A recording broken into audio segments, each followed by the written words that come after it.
গণবিক্ষোভে অগ্নিগর্ভ লাদাখে হঠাৎ ঘুরে গেল ঘটনার মোড়। পুলিশকে আক্রমণের অভিযোগে গ্রেফতার হলেন দুই নেপালি নাগরিক।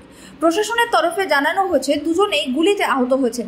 এই ঘটনায় এখনো পর্যন্ত 60 জন বিক্ষোভকারী গ্রেফতার হয়েছেন, যদিও তাদের মধ্যে কয়েকজনকে ছেড়ে দেওয়া হয়েছে। পুলিশ জানিয়েছে লাদাখের গণবিক্ষোভে 4 জন নেপালি নাগরিক আহত হয়েছেন। এর মধ্যে 2 জনকে গ্রেফতার করা হয়েছে এবং বাকি 2 জনের চিকিৎসা চলছে। গ্রেফতার হওয়া বিক্ষোভকারীদের শারীরিক পরীক্ষার জন্য স্থানীয় SNM হাসপাতালে নিয়ে যাওয়া হয়েছে। এরপর তাদের আদালতে পেশ করা হবে। শুরু থেকেই কেন্দ্রীয় সরকারের দাবি ছিল এই ঘটনার পেছনে বিদেশি মদত রয়েছে। নেপালি নাগরিকদের গ্রেফতার হওয়ার ঘটনা সরকারের এই দাবিকে আরও জোরদার করেছে।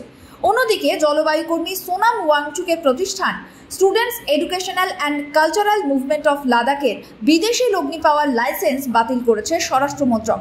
এই আইন একাধিকবার লঙ্ঘন করার অভিযোগ তুলে লাইসেন্স বাতিল করা হয়েছে। স্বরাষ্ট্র মন্ত্রক এক বিবৃতিতে জানিয়েছে, বহু নেতা সোনামকে অনশন প্রত্যাহারের আহ্বান জানালেও তিনি শোনেননি। নেপালের জেনজি আন্দোলনের কথা উল্লেখ করে জনগণকে বিভ্রান্তও করেছেন বলে অভিযোগ।